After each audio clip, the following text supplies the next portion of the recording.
Mineral buildup from water in your coffee machine can change the taste of your coffee, and it can even shorten the lifespan of your coffee maker. If you have a single serve coffee maker or a drip one, you should be using this solution made by Pure Filters. It's a descaler for your coffee machine, and you should be doing this once a month. You take a third of the solution, you put it in the bag. Got this one turned on.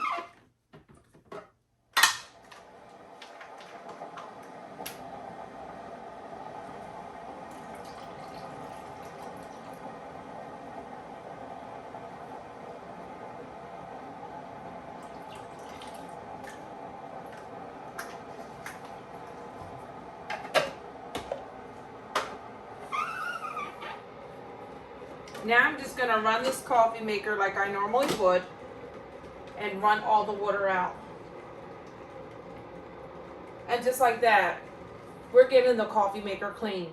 Then I'll take all of this water, dump it out, and then rinse this machine thoroughly with water a few times to make sure all the product is out.